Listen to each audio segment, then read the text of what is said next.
الاستقرار الإداري أهم العوامل التي أن تعود بالمريخ. جول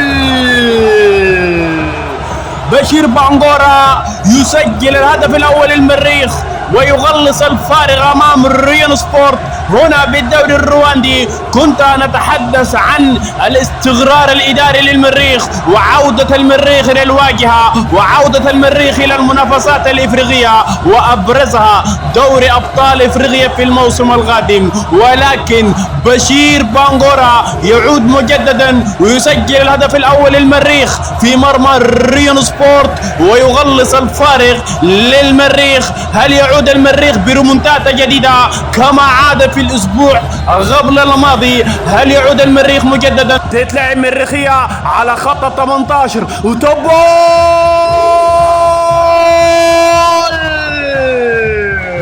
يا سلام مجتبى فيصل والهدف التعادل للمريخ. يا سلام يا المريخ، المريخ العنيد يعود من بعيد ويسجل الهدف التعادل في مرمى ريون سبورت هنا بالدوري الرواندي. 2 المريخ 2 ريون سبورت. يا سلام يا زعيم، يا سلام يا مجتبى يا فيصل في هدف جميل، في هدف لوحة خارج ال 18 في غزيفة صاروخية مريخية عانقت الشباك الرواندية. عاد إليكم الزعيم، عاد إليكم المارد الأحمر في تسديدة البديل الناجح والغائد في هذا الشوط. مجتبى فيصل يعلن عن تعادل المريخ. لا لا لا لا لا, لا. بوم الله يا المريخ، المريخ يعود ومجتبى فيصل يفصل بين المريخ والهزيمة في هذه المباراة.